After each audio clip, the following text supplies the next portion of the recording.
Welcome everybody to the online conference To Save the Earth is a Human Duty. My name is Raimondo Orsini. I'm the Director of Sustainable Development Foundation in Rome, and I am a member of Regenerative Society Foundation, and I'm very proud and happy to be the moderator of this online conference. We know there are many connected people. We are very happy about that. This conference has been announced and has been also part of some articles and TV news, so we are very glad about this. And let me, before starting the conference, let me tell you that I think that that casuality doesn't exist if we think, because there are some maybe subtle line between the events. For example, I think it's not a case that we have on the very same day today, the Earth Day 2022, and at the same time the birthday of the Nobel Laureate Rita Levi-Montalcini. It may be casual, it may be not. So the idea is that there is a link between people, ideas, and goals and duties. This is the main link of the conference. So I would like to tell you that this conference would like to deeper investigate all the issues about saving the earth, human duties, and also the role of companies and politics and people in this mission. So this is a conference organized by the International Council of Human Duties and Regenerative Society Foundation in collaboration with Fondazione CL Trieste. And one of the links and one of the important links that we've seen is that this year, 2022, is also something that is not casual. We are celebrating 2 anniversaries of 2 very important books that changed the world because they changed the perception of people in relation with the planet and with the earth and with nature. The first one is the Rachel Carson book, Silent Spring, that was published 60 years ago. And it was very interesting because it's normally assumed that this book is the, let's say, the first book on environmentalism, even if it's not a technical book. It's something open for the big public. And the second one is the 50th anniversary this year of the very important book Limits to Growth from the Club of Rome. And this changed completely the perception also of the economists and the world in terms of sustainability. Everything started there 50 years ago. And now we see that we are online running for those goals. But already 50 years ago, the destination was very clear. So, I don't want to talk too much. I would like to give the floor to the speakers. But before going into the details, before presenting the speakers, let me share with you the principles of the declaration that maybe we can simply read and open with this, the Trieste Declaration. I hope you can see my screen. We can see with this. We can start with this, our conference. The Trieste Declaration of Human Duties, a code of ethics of shared responsibilities.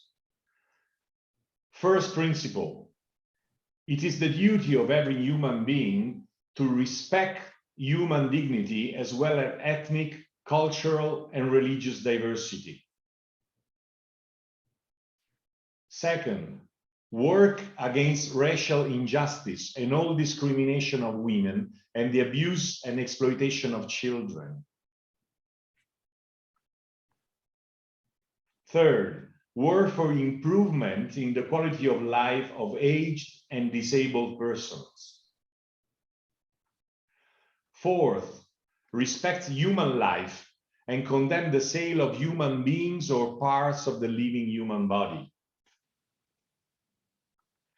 Fifth, support efforts to improve the life of people suffering from hunger, misery, disease, or unemployment.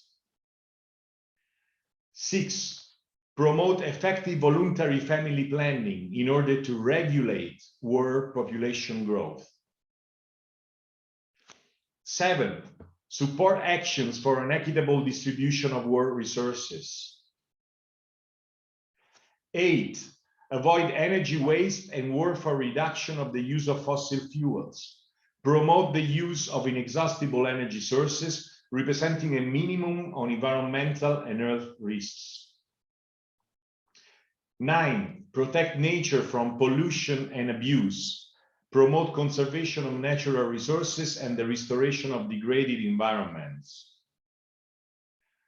10, respect and preserve the genetic diversity of living organisms and promote constant scrutiny of the application of genetic technologies. 11, promote improvement of urban and rural regions and support endeavors to eliminate the causes of environmental destruction and impoverishment, which can lead to massive migrations of people and overpopulation in urban areas. 12, work for maintenance of world peace, condemn war, terrorism, and all other hostile activities by calling for decreased military spending in all countries and restriction of the proliferation and dissemination of arms, in particular, weapons of mass destruction.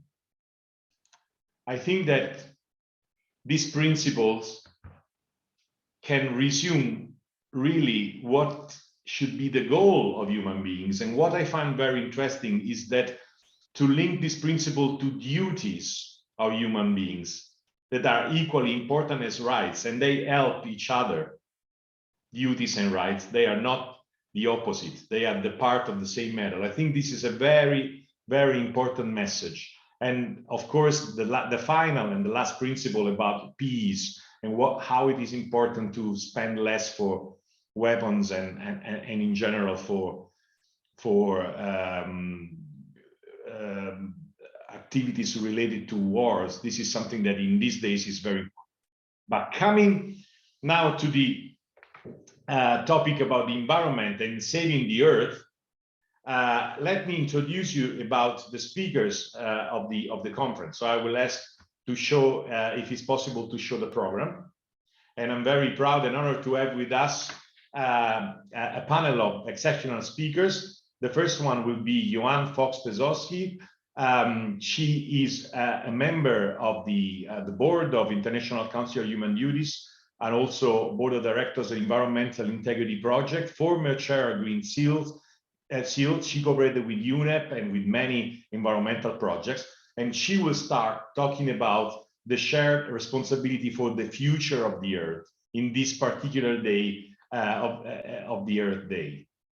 Johan will be followed by Andrea Illy, the chair of Illy Cafe and the co-chair of Regenerative Society Foundation, and he will tell us about the model from an extractive model to a regenerative socio-economic model, how the regeneration and the regeneration model can change the balance towards sustainability. After Andrea, we will have Paolo Vineis, the chair of environmental epidemiology, Imperial College in London, and also the scientific director of our Regenerative Society Foundation. And he will create a link between human health and the planet, and how the planet and human health are linked and can help each other or can destroy each other if we don't do our duties.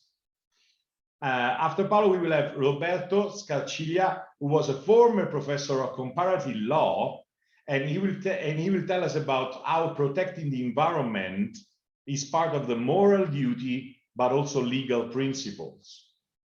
Then we will have a presentation by Piera Levi-Montalcini, the president of the Associazione Levi-Montalcini, and the responsibility that Rita Levi-Montalcini had towards the younger generations. And this is also very important, you know, to be a witness from the generation to generation and to give the duties from one to another. And then I will ask Sergio Pauletti, the president of International Council of Human Duties, to do the final conclusions of this conference. Let me tell you, this is not a conference that ends in itself.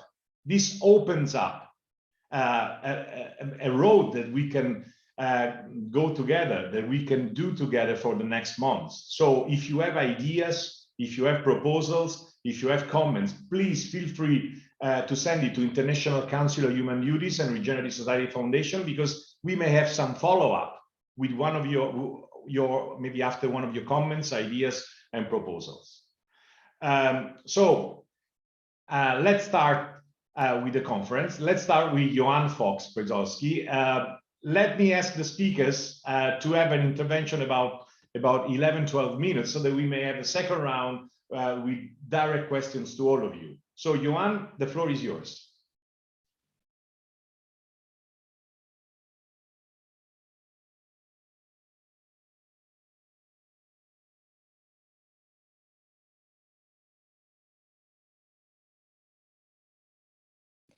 Sorry, please, can you put your mic on?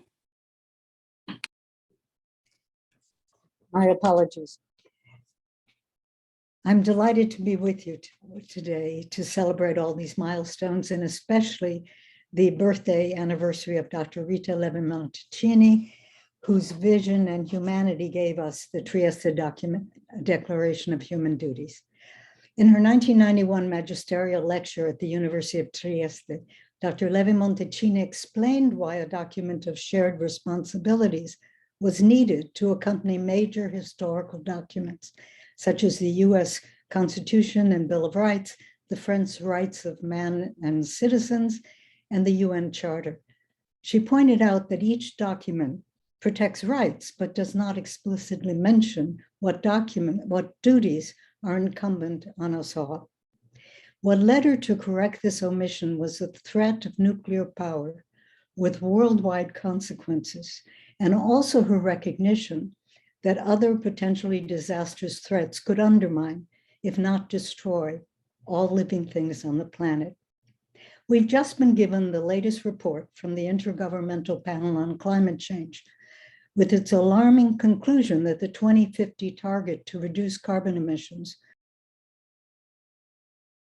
that the window is closing more rapidly than predicted. In other words, the consequences from climate change may be outpacing our ability to adapt. And this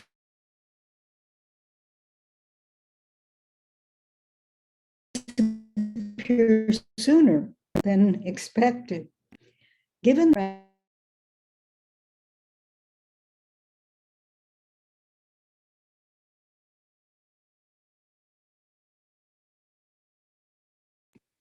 Sorry, we are not listening you now. Can you turn on the mic?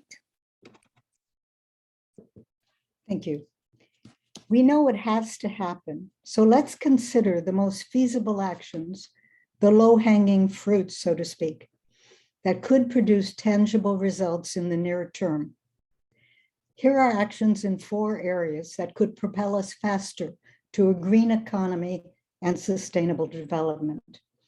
The first area is remove perverse subsidies. As one media headline ruefully noted, research prompts warnings that humanity is financing its own extinction through subsidies damaging to the climate, wildlife, and natural resources. The world spends more than $1 trillion a year on subsidies to timber and agricultural production that harms the environment. About $500 billion subsidizes fossil fuel industries. Instead, subsidies could be directed to make more available existing technologies such as wind, solar, heat pumps, and electric vehicles. These subsidies could go to such facilities burning clean hydrogen fuel, to sustainable biofuel that doesn't displace food sources, and to increasing the infrastructure capacity of the energy grid. So remove perverse subsidies. The second area is to align public and private financing flows with sustainable development goals. Banks and insurance companies can make a difference using sustainable development objectives to guide loans and underwriting. Stock exchanges also have a key role in greening global capital markets. Importantly, participating companies must commit to transparency and accountability through public reporting. A number of positive initiatives in the financial world have been taken over the past 10 years. A couple of examples: in 2019, the banks that committed to the UN principles of responsible banking comprised 1/3 of the banking sector and represented 40% of global banking assets. In 2021, the Net Zero Alliance was announced by UNEP, and 7 of the world's leading insurers, including Allianz, AXA, Swiss Re, Munich Re, etc. And the Sustainable Global Stock Exchanges Initiative, another UN partnership, brings together nearly all stock exchanges in the world, including Borsa Italiana, NASDAQ, and the stock exchanges in New York and London. In 2021, environment, social, and governance mandates covered nearly 40% of globally managed assets of about $46 trillion. There have been other positive initiatives that include foreign direct investment, debt relief, debt swaps for nature, and concessional fining. And it's been done. International cooperation on closing the ozone hole rapidly mobilized loans and technical and financial assistance to phase out ozone depleting substances. The third area, restructure government and business operations. Governments and companies are working to restructure their supply chains, produce materials more sustainably, and reduce dependence on risky foreign sources while increasing their capacity for clean energy production. Yes, the international community is scrambling right now to reduce imports from Russia. So we will see initial increases in fossil fuel production. But at the same time, governments and businesses have realized how urgently investments must be directed to reducing greenhouse gases, to supporting renewable energy and its required infrastructure. The Global Methane Pledge, signed this month by 110 countries, is attacking methane emissions, a major component of natural gas, and initially 80 times more heat trapping than CO2. It's also the most quickly treatable greenhouse gas, and technologies to do this already exist. Last year, 38% of world's energy came from clean sources: wind, solar, hydro, and nuclear. Renewable energy has not only become more affordable, in most places, it is now cheaper than new fossil fuels. If this growth continues at 20% each year to 2030, the global climate targets will be met. The World Council on Sustainable Development, with CEOs of 200 leading companies, just announced its Vision 2050 with the title, "A Time to Transform, to Restructure, to Reinvent Capitalism to Reward True Value Creation." This is in response to the climate emergency, nature loss, and mounting inequality. And ILICAFE, as we will soon hear, is engaging a wide range of stakeholders to reimagine a socioeconomic model that represents a paradigm shift toward bio-driven sustainability. The fourth area is to engage the talents and energies of all populations. They must all be enabled and fully engaged. Youth.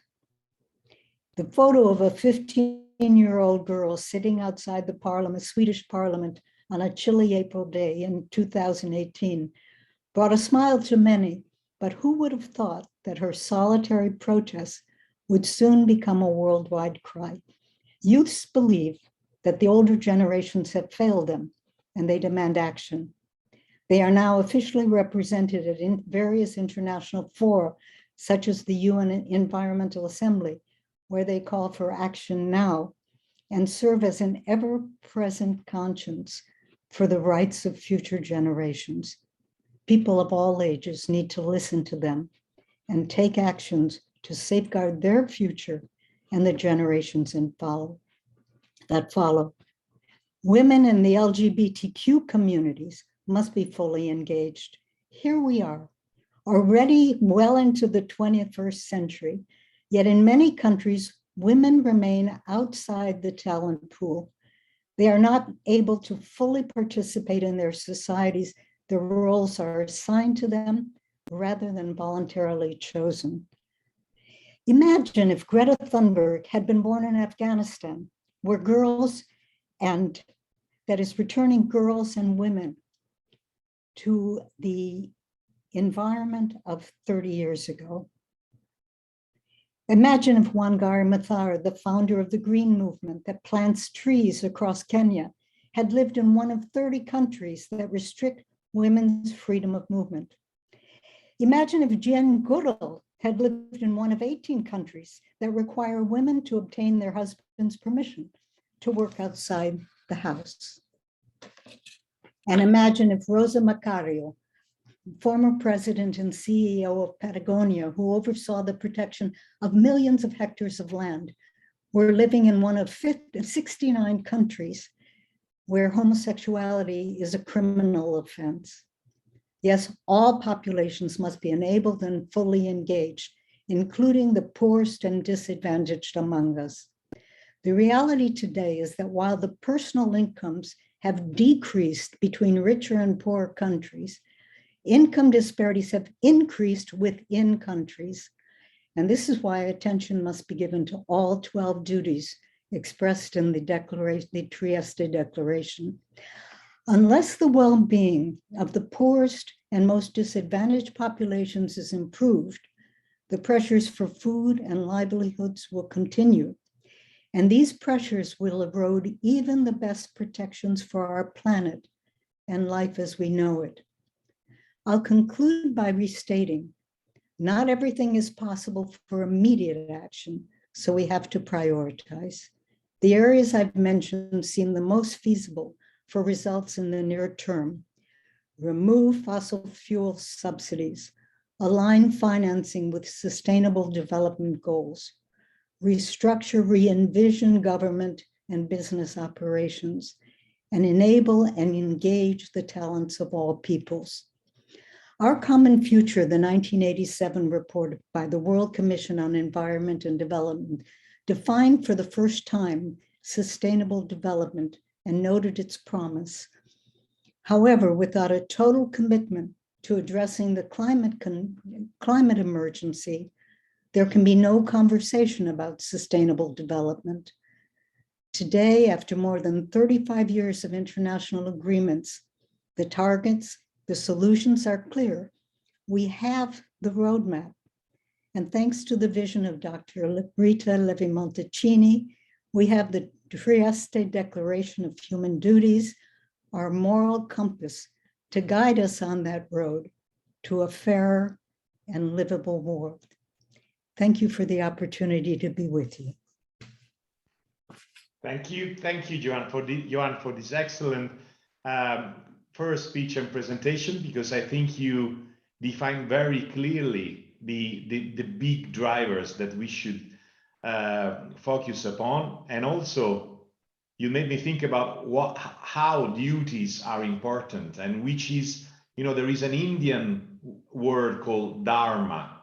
Dharma means at the same time duty and law and many other things. So it seems from your presentation that the dharma and the duty of our human beings now towards the earth is very clear, and things are clear. We just need to do them. So in your presentation, in one of the 4 points, you said about restructuring government and companies and reinvent capitalism and paradigm shift. I think this is an excellent link to Andrea Illy's presentation, because I think Andrea is the demonstration that the dharma and the duty of managers and companies are not only linked to the economic value and the shareholders and the jobs, but there are other duties and dharma as important as those ones. Andrea, can you please tell us about this idea of the regeneration that also led you as an entrepreneur, as a manager, to create also a foundation like Regenerative Society Foundation? Please, Andrea. Hello, everybody. It's a pleasure to be with you. Such an important occasion. Thank you, Raimondo, for introducing me. I will try to do my best in explaining our view. First of all, a statement. We need an ecological transition. Why do we need an ecological transition? Because our current so-called extractive model is structurally unsustainable. We are now living in a systemic crisis, environmental, health, sanitary, social, economical, military. This proves how unsustainable is our model. Our model is unsustainable because it not only keeps depleting planetary resources without never restoring them, but most importantly, it produces an infinite amount of residues, polluting the environment. But which is worse is that these residues accumulates, and the accumulation of these residues is suffocating the biosphere, which is responsible for our life. So the idea of the regenerative model is, let's try to pursue a model organized like Mother Nature is organized. Mother Nature, for each biosynthetic process, has a reversed one, biodegradation, and the two feeds each other in a perfect balance with no residues, no imbalances, and self-adapting since 3.6 billion years. So we have a lot to learn from that, and how to apply this regenerative model. So the Regenerative Society Foundation, which I have the privilege to co-chair together with Jeffrey Sachs, spent the last 12 months in figuring out a framework. So the framework is made of three macro factors. The very first one is people's well-being, intended as health and happiness, both together. The second macro factor is circularity, circular economy, intended as less reduced resource depletion and zero residues. And last but not least, the third macro factor is the biosphere, particularly in the two most important components, the carbon stock, because the only machine in place for fixing the greenhouse gases from the air into a solid states still is the photosynthesis with a net primary production. And the second component of the biosphere is biodiversity. Biodiversity, which is responsible for the food chains, is responsible also for ecosystems' health and resilience. So these are interaction between these three macro factors, which are all complex adaptive systems. So they attempt, the endeavor to analyze the interaction between these so complex, let's say, systems is of course manageable only with a so-called systemic approach. Reductionism is one of the big danger in trying to address sustainability, because you might either make a wrong model because the system is not linear. It cannot be studied with algebra. It needs a different kind of system. And we also might generate damages in other systems if you use a reductionist approach, trying to address one thing at a time, like we are doing now with the energy transition. Energy transition is a prerequisite for the ecological transition, but not necessarily the technologies that we are developing now for the energy transition are regenerative themselves. So we might find ourselves with another problem few decades or centuries down the road. This is why the regenerative model needs to address as a fundamental objective is the spontaneous regeneration of the biosphere. Biospheres, which is the living part of the natural capital. The non-living part would be the geosphere. The biosphere is divided in terrestrial and water, and is made of ecosystems. All these ecosystems, they regenerate spontaneously, and this is the reason of their resilience. They would not have problems in regenerating themselves should humankind disappear from Earth. In just few decades, we would be totally regenerated as a biosphere. So the problem is for the social, and we go back to square one, for the social condition of people sustaining growth. Growth is biological, is how system works. So you referred to the limit to growth is the best possible explanation I found about how systems works.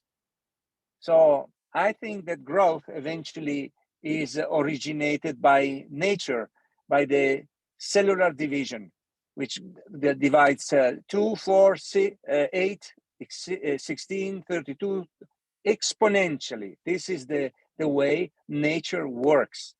And as a consequence of this exponential growth of the biosphere, all the rest is following the same path, including demography, including economy. So we have to keep growing for staying alive, because the opposite of growth would be exponential decrease. Because, if the base is higher than 1, then you have exponential growth. If the base is lower than 1, then you have exponential decrease, which would be halving human population, halving the economy, and creating an even more unsustainable system in a few years. So our idea in this ecological transition from extractive to regenerative is that, of course, we need to engage all stakeholders. Of course, we need to engage citizens, because they are the very first actor with their behavior and consumption pattern in, let's say, triggering the transition. Of course, we need to involve politics for regulations. Of course, we need to involve the final investors in order for them to invest selectively in sustainable investments. But as a matter of fact, would we have a magic stick in our hand, we would change all businesses. And for the simple reason that civilization, whatever surrounds us, is made by businesses. Million and million businesses, which not only have the critical mass of over 2/3 of the world GDP, 2/3 of the employment, at least 2/3 of the innovation, whichever contributor to development is created is triggered by businesses. So businesses are now perfectly aware that they need to accomplish these ecological transitions. Also, because if they don't, they have to face terrible threats. And if they do, they will be able to do, they will have terrific opportunities, like increasing the value of their business, and also have a reputational premium, and of course, being much long-lasting businesses. However, businesses don't know now how to make these ecological transitions. So we are like in face of a new era, like the CIT era has been. At the origin of the CIT revolution, there were only two assets. One was a computer, and second was the web. If you remember, when the web started, it was like having just a little kind of cable, and now we have a million different possible applications, which are a consequence of this structural capacity of connecting people and things all over the world. Well, we are facing a similar era where we know that we have to go green. We know that we have to go for a regenerative model.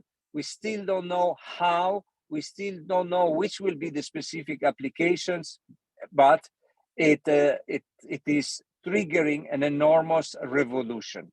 Just to give you an idea how real it can be, of course, let's say businesses are divided in two: those who consume organic resources, and for those, you have to go regenerative.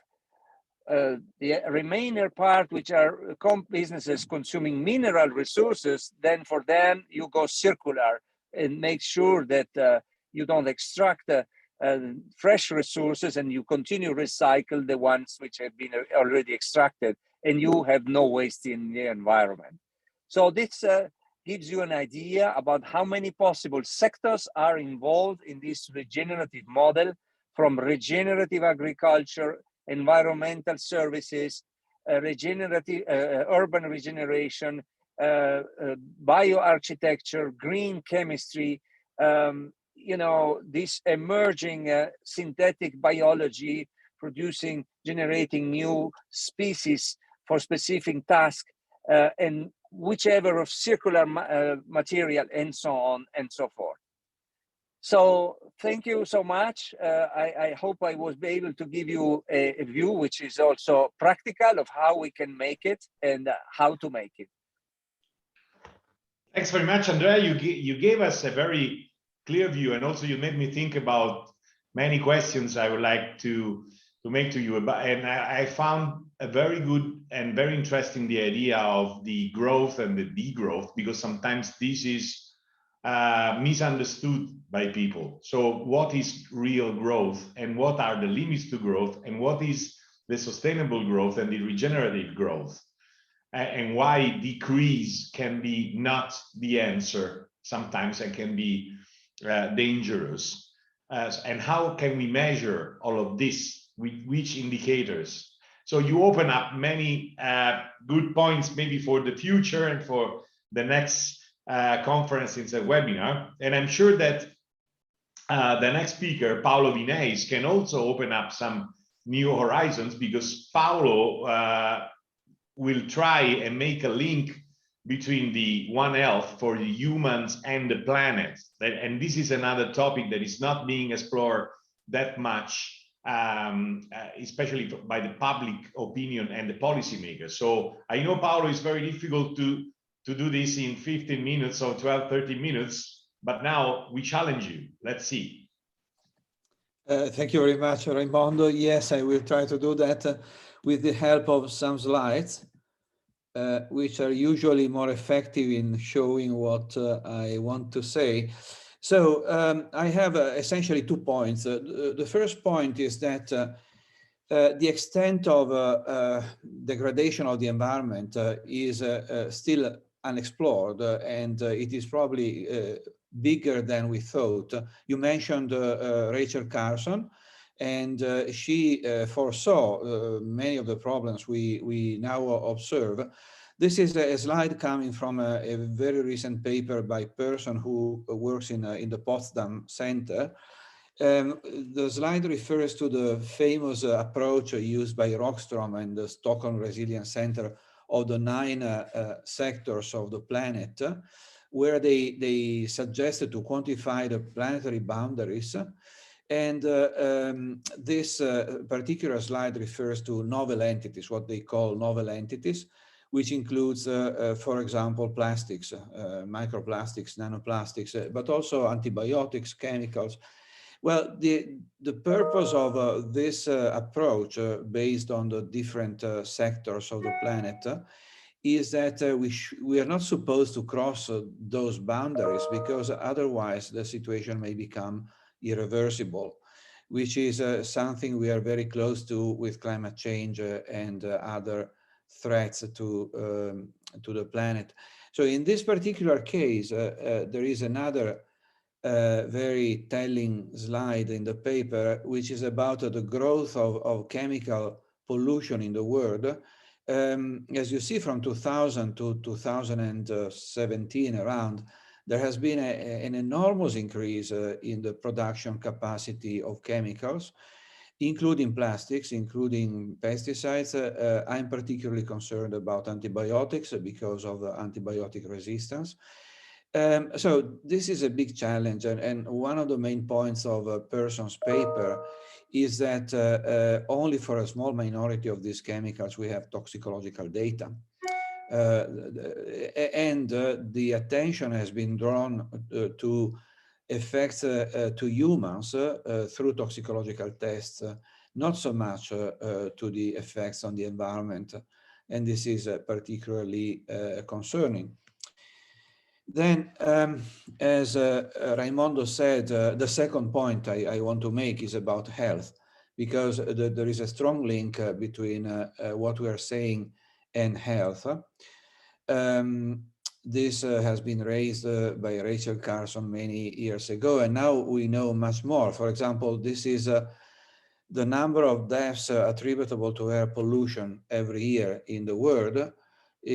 It is likely to be an underestimate, 4.5 million deaths.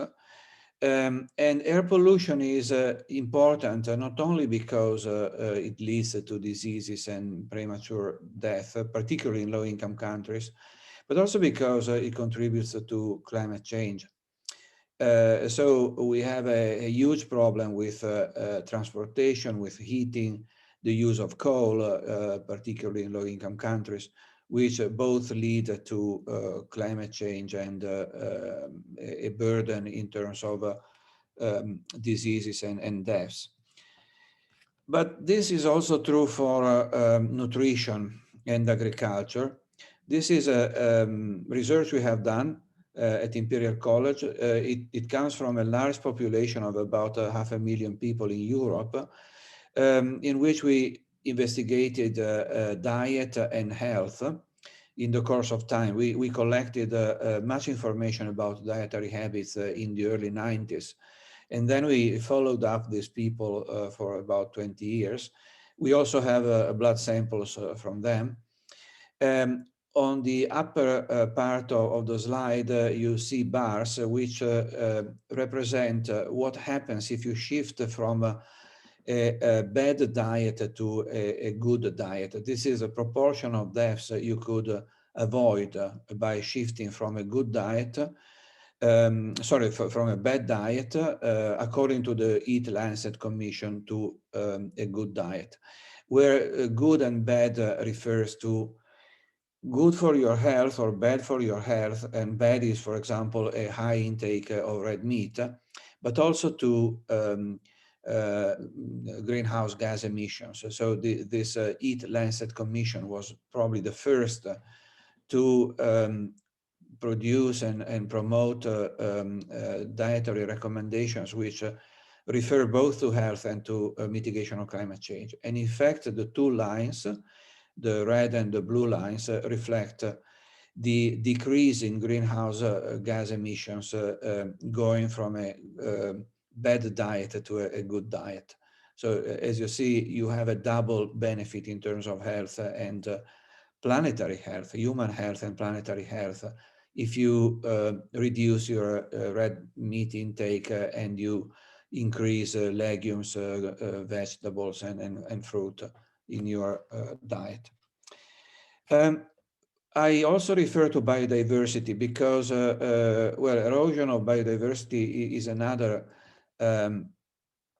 huge problem. It is a reality. It is probably accelerating, and it has an impact on our health. for example, as far as epidemics and pandemics are concerned. On the right, you see a slide from Morens and Fauci, the well-known US virologist. And it shows the emerging and re-emerging infectious diseases between 1980, I believe, in 1981, and 2000 something. Yeah. And 2000, in fact, 19. And there is in a way, a new pandemic era, according to Morens. And pandemics are very much related to environmental degradation. They are related to deforestation, like what happens in Amazon. They are related to animal breeding, big animal farms, and once again to the dietary habits like excessive intake of red meat, which is increasing in middle income and low income countries. It is stable in high income countries. Yeah. Sorry, the slides do not proceed for some reason. Well, the slides are stuck, but this scusi, was... dottor Vinais, provi a entrare proprio all'interno del programma di PowerPoint, a riselezionare la finestra. Entrare nel programma, aspetti, forse sono riuscito. Okay, I made it. Sorry. So I want to make a final point in a way, that is, we have to change the view we look at energy. Well, the way we look at many things in our lifestyle, but this reference to energy is interesting because when people talk about energy, and this has become dramatic now because of the war, as we all know, they just refer to efficiency in extracting, for example, fossil fuels in relation to the energy that becomes available to citizens. There is an index which is called EROI, which is essentially the difference between the energy which is needed to extract some fuel, for example, and the energy produced by that source. Now, the success of fossil fuels is related to the fact that the difference was very little. Extracting oil required very little energy, and you got a lot of energy available for the population. But now this is no longer true. Extracting oil is becoming extremely expensive, and it requires more and more energy. The problem here is not only that you have to put into the equation how much energy you need to extract energy, but also you need to put the externalities, which have never been included in the equation.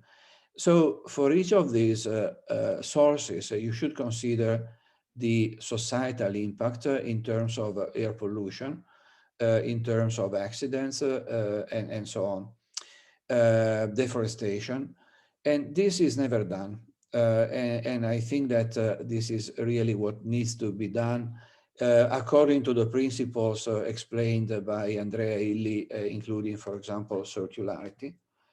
And this is the final slide, which comes from the latest report by IPCC, which shows that we have in front of us different pathways, some of which can lead to disaster, in red, where disaster is not only floods and wildfires, but also higher poverty, because environmental degradation also increases social inequalities, whereas the green path is the one that matches the Paris Agreement and is virtuous from many points of view, including social inequalities.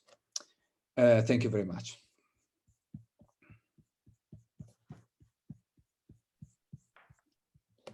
Now I'm trying to stop my...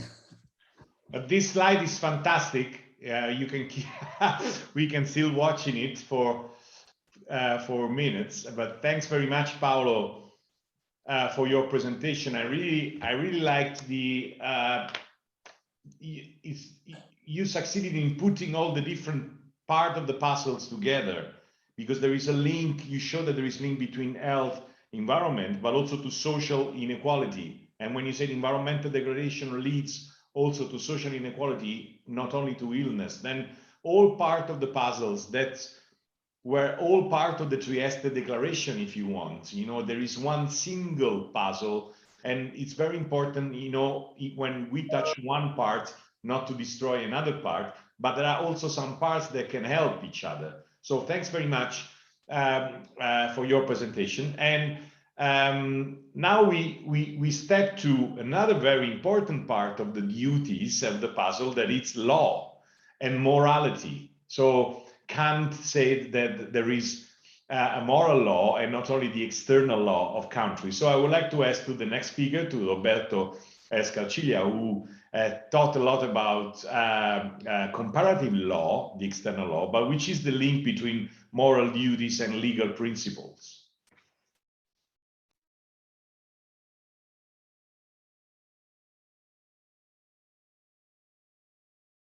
You have to open up your mic.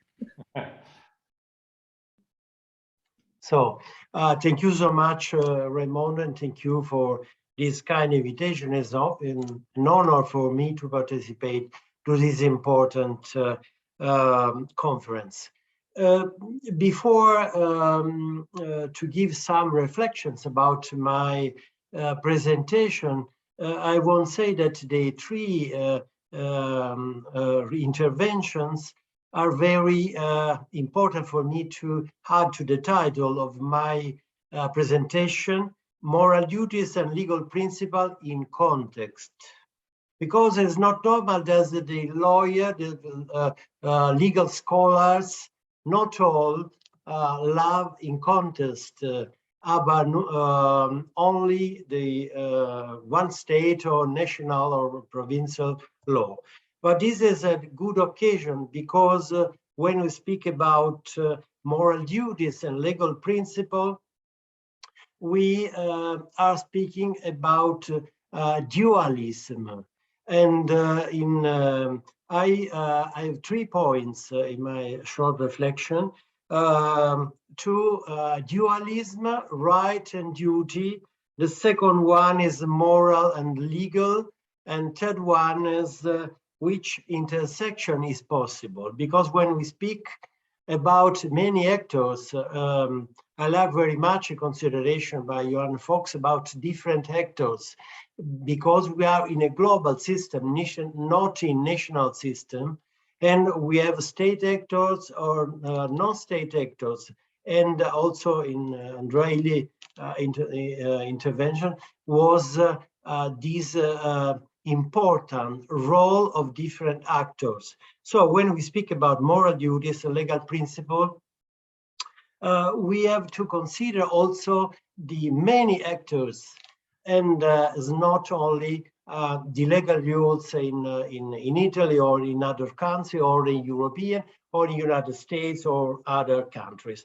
When we spoke about environment, normally we have idea that the environment was a right to make all, to desertification, to use water for all, use the natural resource for our interests.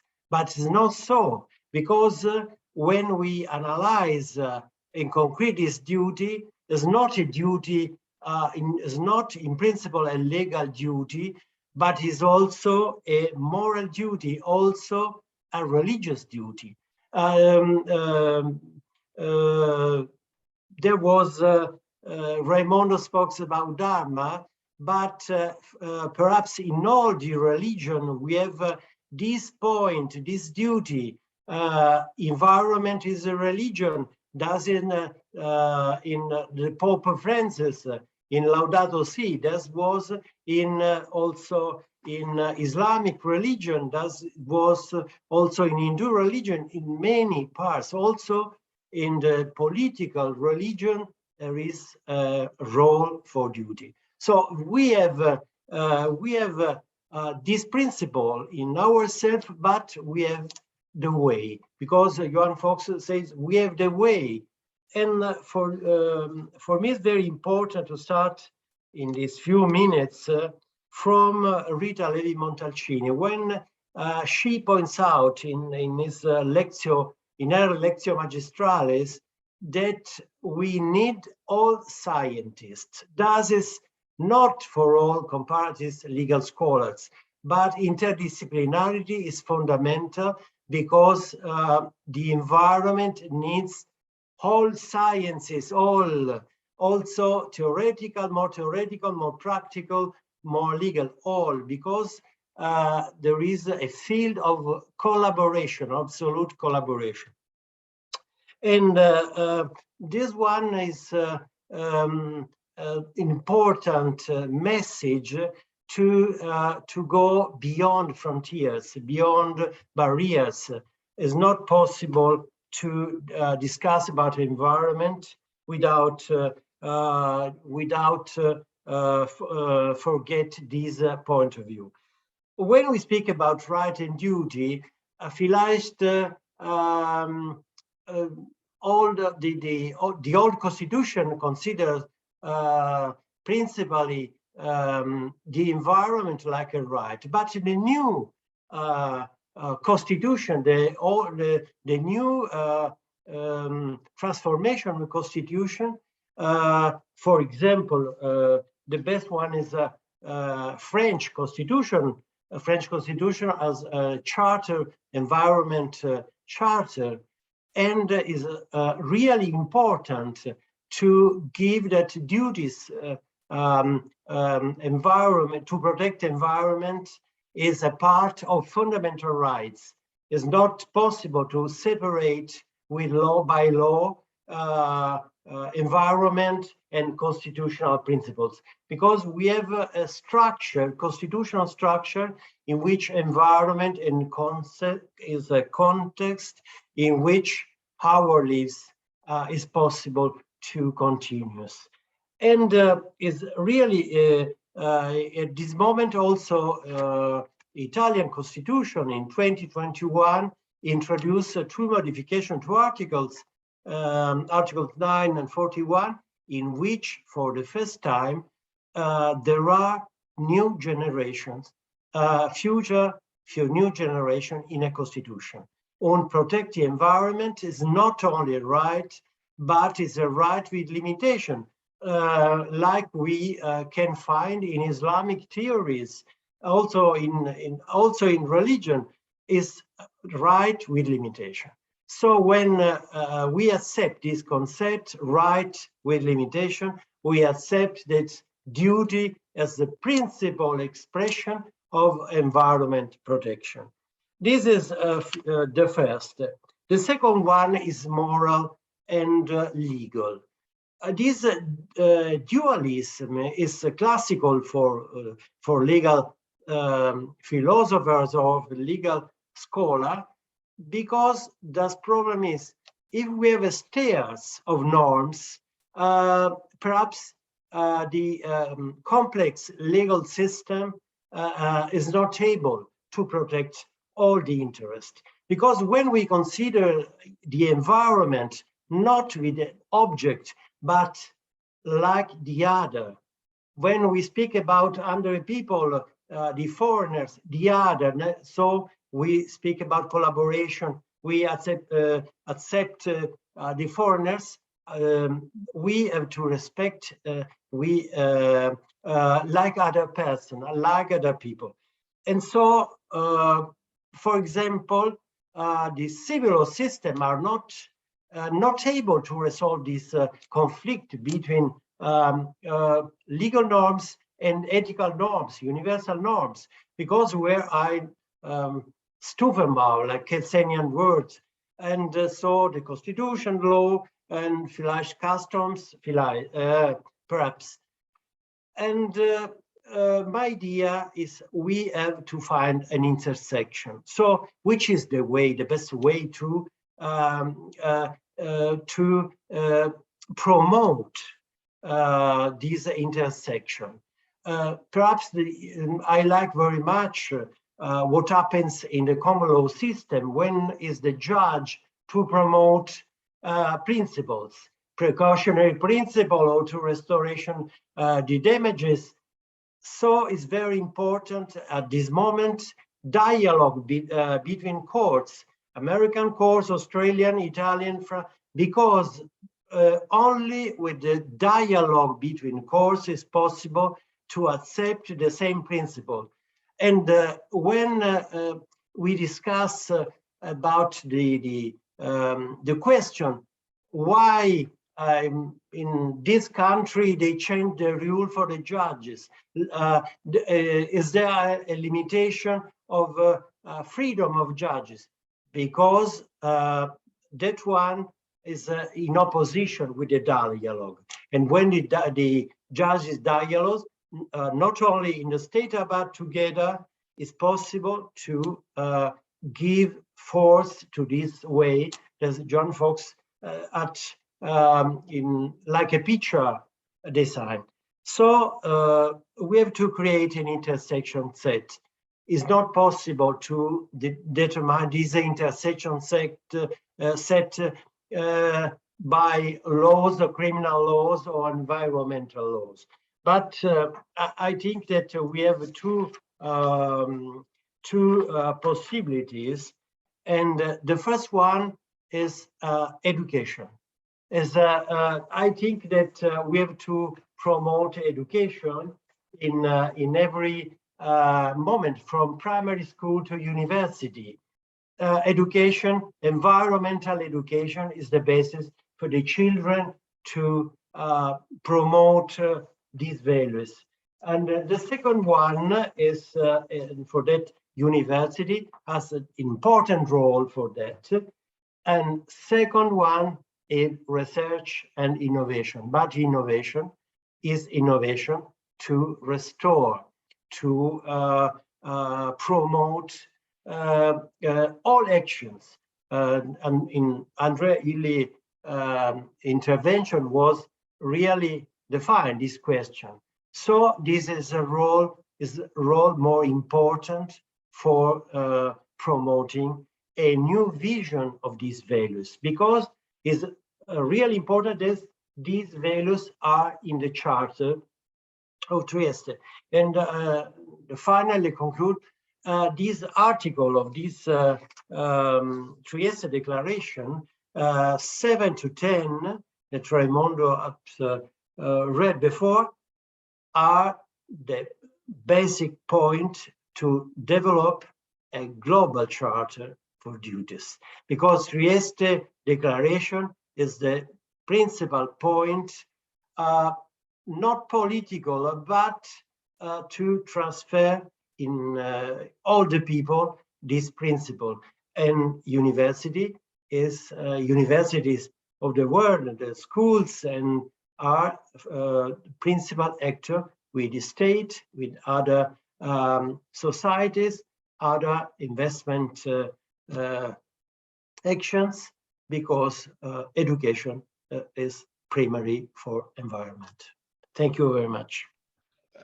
Thanks very much, Roberto. And while you were thinking and telling about the law and the duties of the future generation, we thought about a recent the recent sentence by the German Constitutional Court. Let's say that said that the German law on climate was not enough ambitious, and what was important is that they declared that was not enough ambitious for the future generation. So the constitutional law in Germany forced the government to set more ambitious climate targets, because it is a right of the future generations to have those targets now.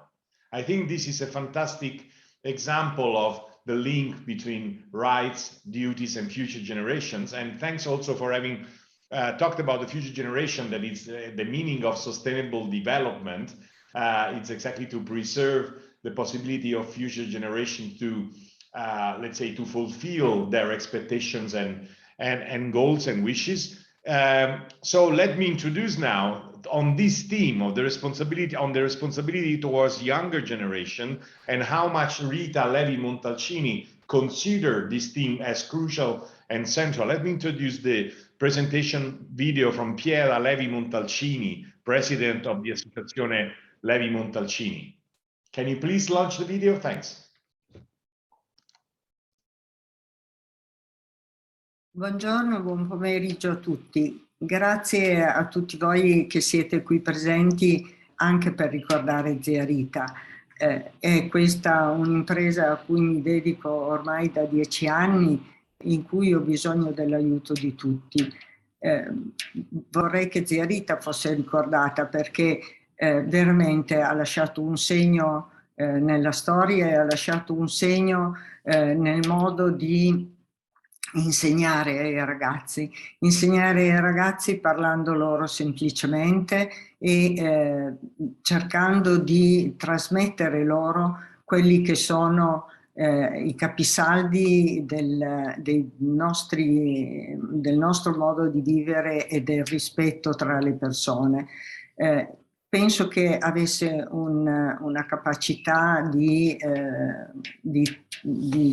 influenzare le persone veramente al di sopra della media e tutto quello che ci ha lasciato è degno di essere ridiscusso e rammodernato, ma comunque tramandato e messo alla base dell'insegnamento verso i ragazzi. Con la Carta dei doveri umani lei voleva dirci e dire soprattutto ai ragazzi che siamo tendenzialmente propensi a parlare dei nostri diritti, ma molto propensi a dimenticarci dei nostri doveri. Questo l'ha detto espressamente nella sua Lectio Magistralis in occasione della laurea honoris causa che ha avuto a Trieste. Ha proprio detto noi parliamo di diritti ma di doveri ce ne dimentichiamo. Di qui dal 1991 secondo me incomincia la vita più a contatto con i giovani della zia.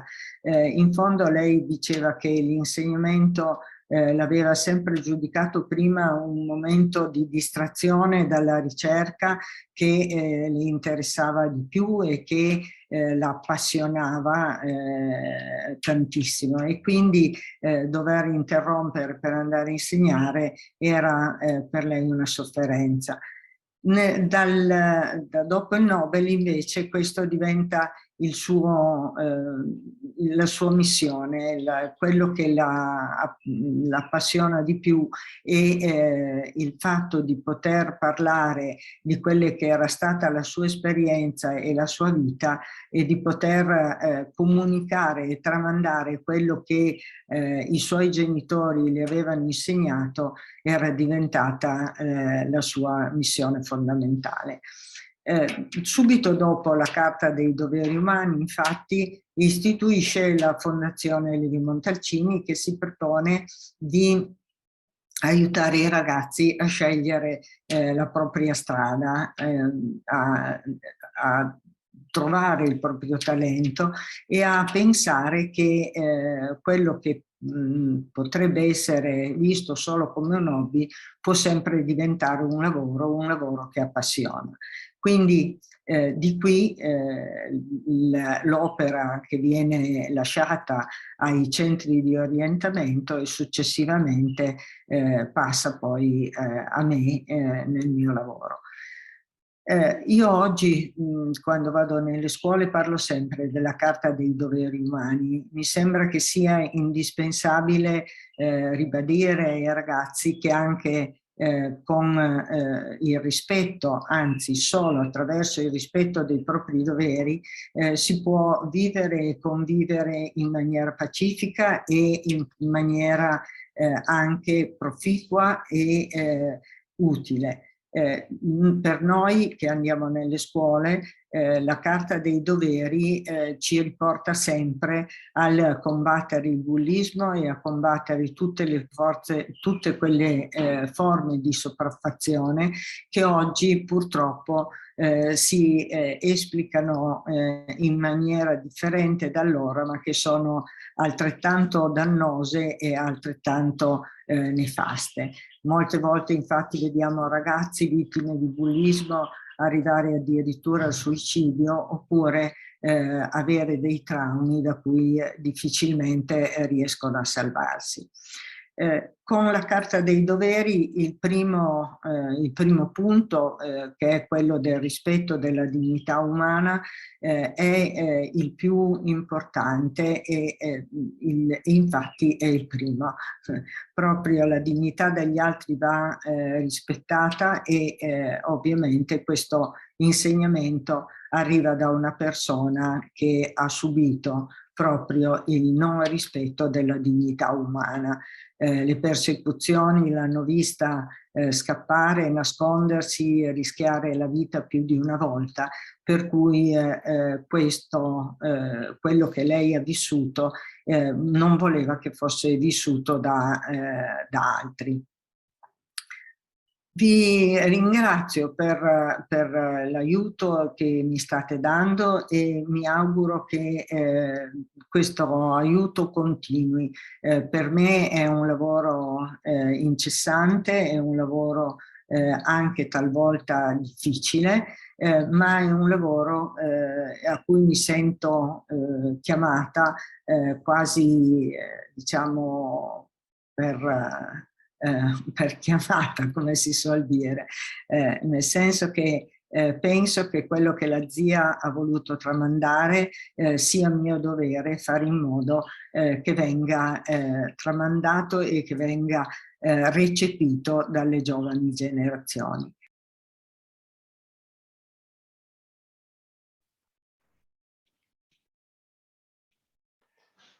Thanks very much. I would like to thank Piera for these very nice words and also these very nice images, and we would like to help at work. Personally, I find very interesting the idea of letting children and students to know more about the duties. Sometimes it's very difficult to link the duties to something sweet and not bitter. So the idea is how to demonstrate that to follow some duties is something that pays off and can give you also happiness in return. It's very, very interesting work. We get into the conclusions, but before asking Sergio Pauletti to make some conclusions and maybe to tell us about next steps, let's make a joke together. But even more than a joke, let's make an exercise. I thought, listening to all this speech and all these ideas, that the birthdays and the important days are very good, and they are very useful to make aspirations or commitments. So I would ask all of us connected, and myself as a moderator, to think about one action today, that is the Earth Day, one duty, one commitment, one action that we could make in reality to improve the condition of the Earth. It can be small, but it can be big, but something that we can do during next months, maybe in 2022. Something that we can do that maybe we wanted to do, and now it's time to do it and to focus our energies to make it. Let's think about this and maybe let's do it. This will be something very, very useful. But this is only the first exercise. And the second exercise, I will ask this to the speakers. If they are all still connected, I hope so. I would ask them to tell us, in their opinion, which is the most important or urgent or feasible duty and commitment action that should be done in their field of activity, in their opinion, which can be the top priority in their opinion. So let's start from Johan.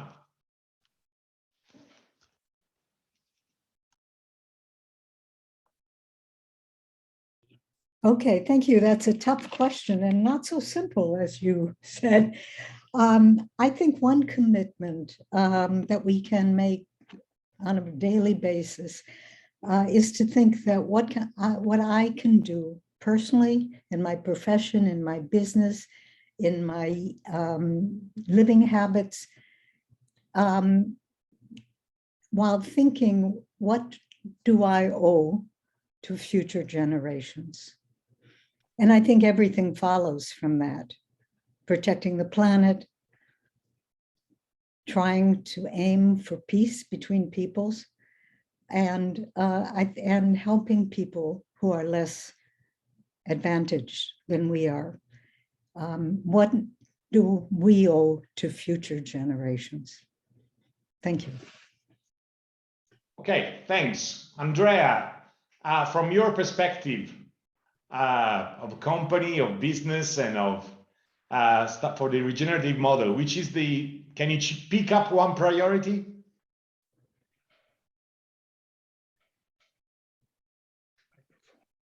Can you hear me now? Yes. Okay, very good. Difficult question as well. I think, first of all, we need to build awareness that this is not an option.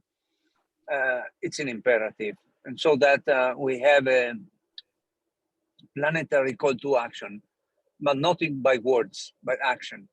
We need now to start impacting, reducing dramatically greenhouse gases emissions,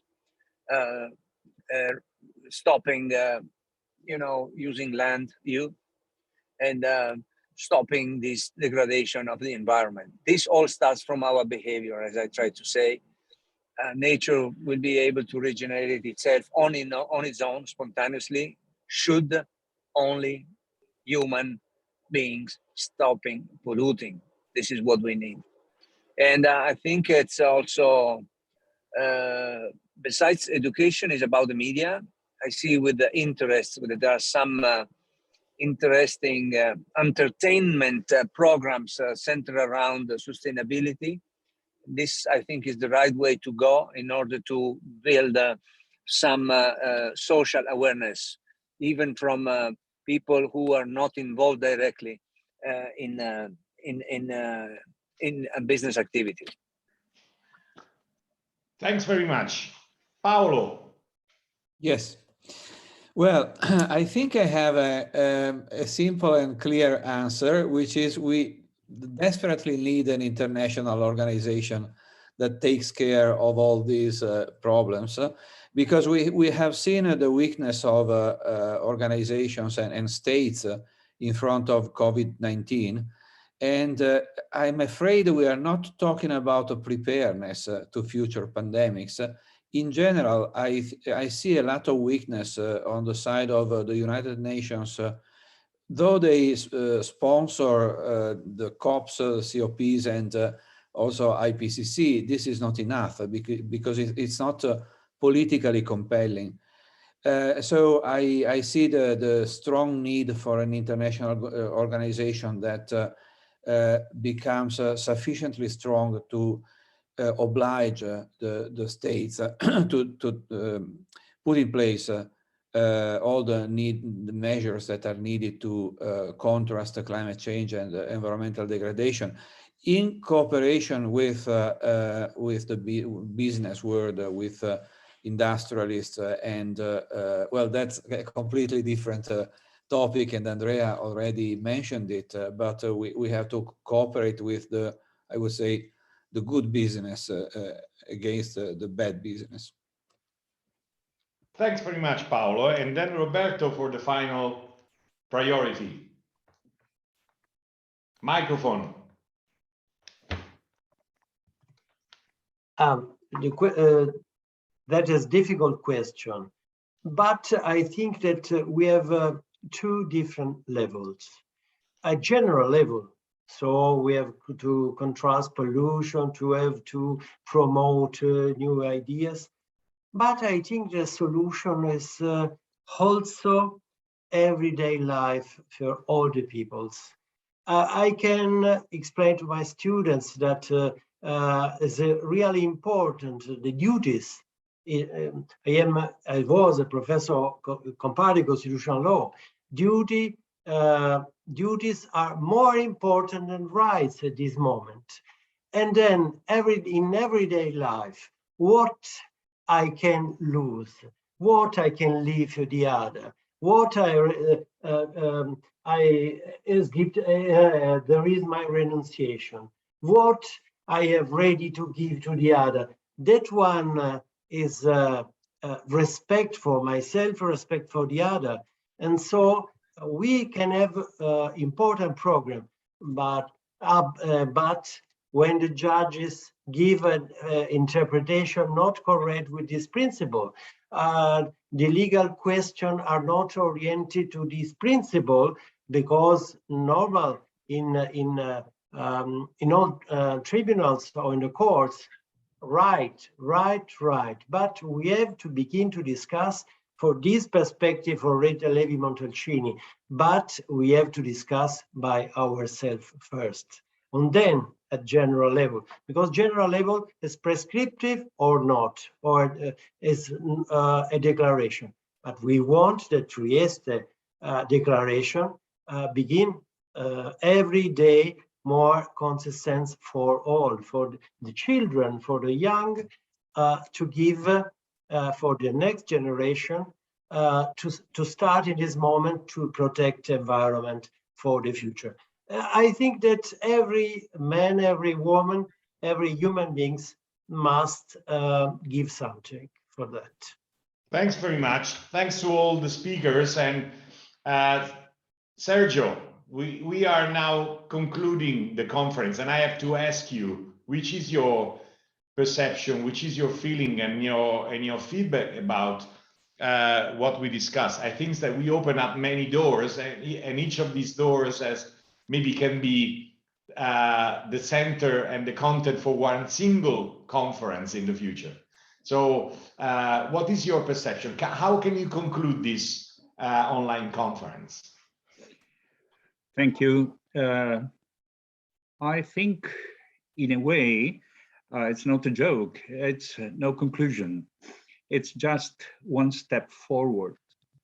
If you allow me, I would just quote from Rita's talk in 91, this Lectio Magistralis. She said, both humanistic culture and spiritual and religious experiences are included in this system, expressing not so differently Schweizer's principles of reverence for life.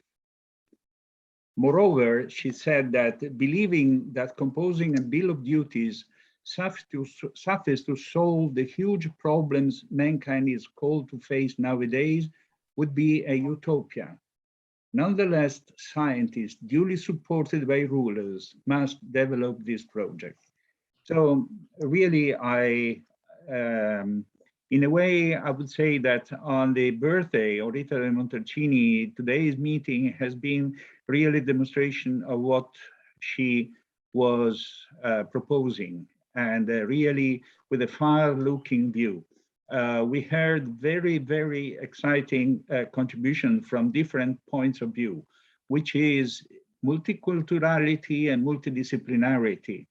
And this is the way to solution. Of course, the contribution by Piera Levi-Montalcini is in a way should be a kind of light for future activities. I personally believe that the young generations are the first target. Of course, we need to change ourselves. We need, above all, try to change political, social, economic institution. Otherwise, nothing will change. But also, I do believe that the younger generation must be persuaded of that. I personally had the opportunity and the honor to be together with Rita in several instances where she met even thousands of young people. And believe me, they were so motivated. In any meeting, I found that the young generation really are expecting from everybody, from grown-up people, from scientists, they are expecting us to talk loud. So this is the meeting, this is I think the message, the take-home message from the meeting today. And I think in everyday life, for everybody, this should be the guideline.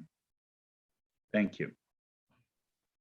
Thanks very much, Sergio. And I would like to thank all the speakers and to all participants who are connected. I would like to thank you all on behalf of the International Council of Human Duties and Regenerative Society Foundation. I will also thank the Fondazione CL Trieste for the support. And I think as we say, we open up a path, and maybe I would like to meet all of you again in our next conference, or in the next conference about this, and we follow up with our action, with our commitments, with our duties. And we have done this on the Earth Day and on the birthday of Rita Levi-Montalcini. Thank you, everybody, and bye-bye.